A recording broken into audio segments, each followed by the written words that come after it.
Welcome once again for our messages from our beautiful, cosmic, compassionate, divine guides. My name is Julianne Duffy, and my purpose is to live, speak, and seek the truth in all forms to assist humanity in reconnecting to its authentic form. And as always, my purpose when I pull these cards is they will assist those that come across it in the most appropriate way. Today, I pulled from The Oracle of Fairies by Karen Kay with the message of what do the guides have? What is our message as we come into a brand new week? What do the guides want us to look at? What do they want us to contemplate? And what actions we're being called to take as we come into this new week?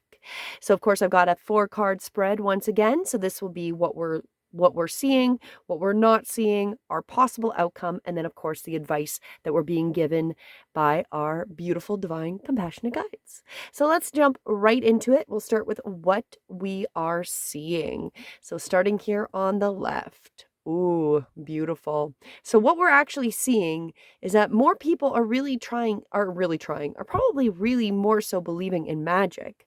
Open your eyes and see the magic that is all around us in nature. The fairy of the Northern Lights says, "You are part of nature, so you are magical too." So I feel like this is really the idea that we're starting to realize we are these beautiful spiritual beings that have a great impact on this reality and that we are magic too, right? So this is something that is starting to happen.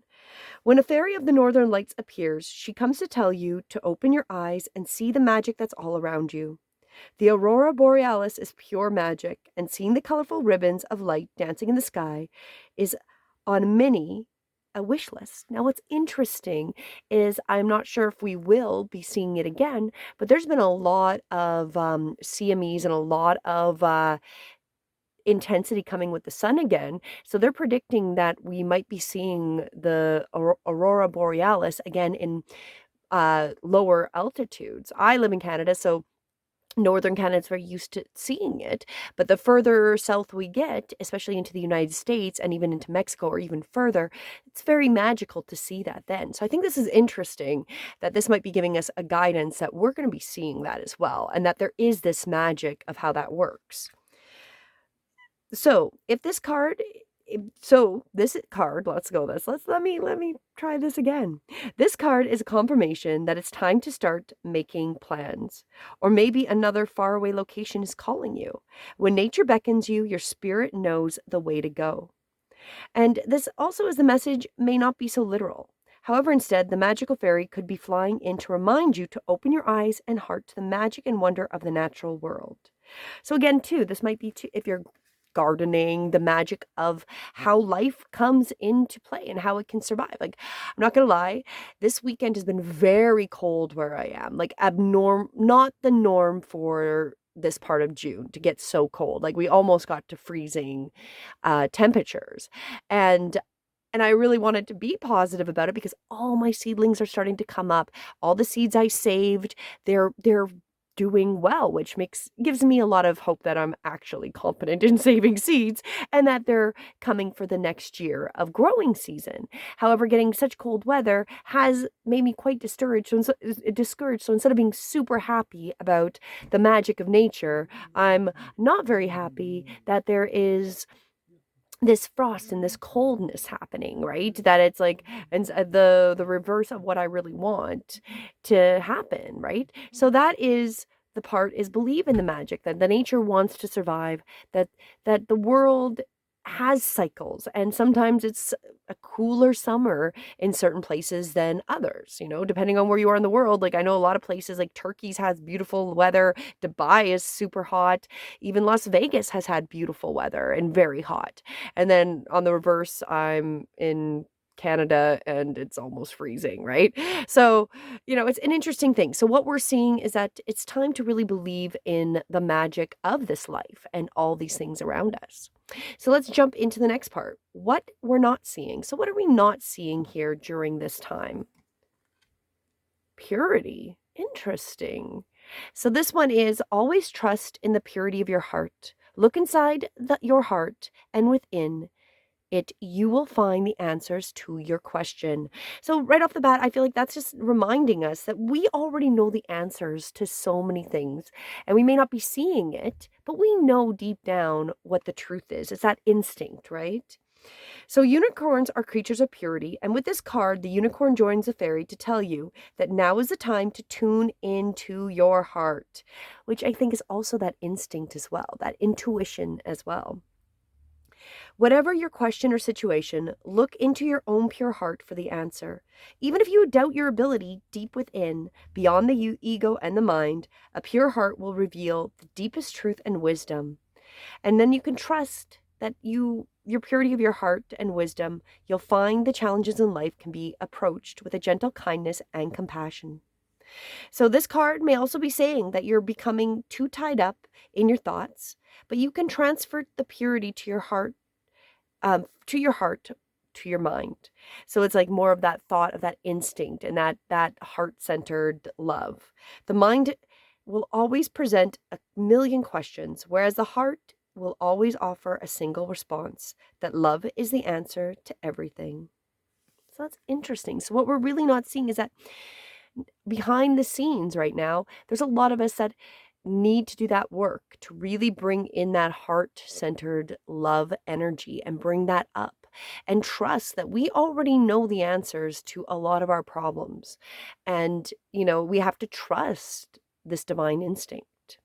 Now we're going to jump on to what is our possible outcome for this week and going forward. What is the possible outcome? Ooh, man, hitting this camera, seriously. There we go. The possible outcome. Go outside. We've had a lot of nature ones here, so that seems quite appropriate. Go outside.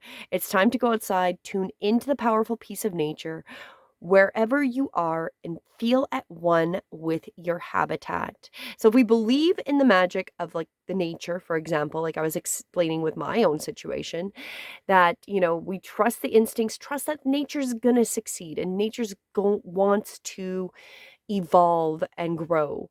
And the possible outcome is we're going to go outside. We're going to go outside and connect to the divine and to that nature. When the fairy queen of the forest graces your card, it's time to get out and get close to nature. The magic of your local forest or woodland is calling you right now. Often the message is simply to get outside and recharge your batteries. We can forget to do this when we get wrapped up in work, particularly if we're in front of the computer all day. So if you can, spend more time in quiet contemplation in the environment. The fairy queen of the forest urges you to feel the powerful peace of nature and to be open to any signs such as the appearance of certain animals or their actions. And that may appear during your mini retreat. So look for signs in nature as well. And you can also use the creative visualizations to imagine you're outside enjoying nature if you're somewhere where it's just not really possible right now, like if it's super ridiculously cold or rainy, you can still go outside. Still attempt to make that, but you can also visualize it. So don't get too upset or, distraught if that doesn't seem to resonate. But what we're really going to possible outcome is we need to really connect to nature, really connect and trust that nature has got our back. We are part of nature. We're not separate from it, right? And then what the actions are that we are being called to do. So what is the actions that we're being guided to do? Music. So what we're being called to do here is listen carefully, for there may be a message in the music you hear. Music can lift your soul, rekindle memories, and charm fairies to your door.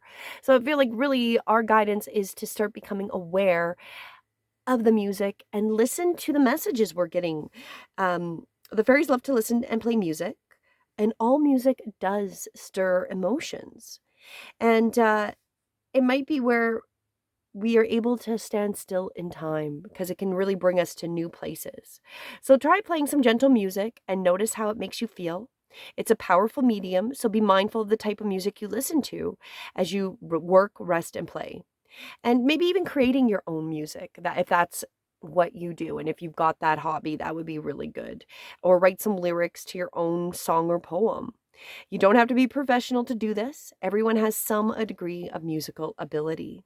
And this card, if we pull this card, the fairies are prompting you to tune on the radio and listen out for music or lyrics in a song that touches your heart. There might be a phrase that really sticks out as the message that you need to hear this week. So that would be the guidance of what we're being called to do, is really create and connect to music this week and listen for the signs and the messages that the guides are sending through music. So that is our guidance for this week. We are seeing that magic of nature is really happening around us.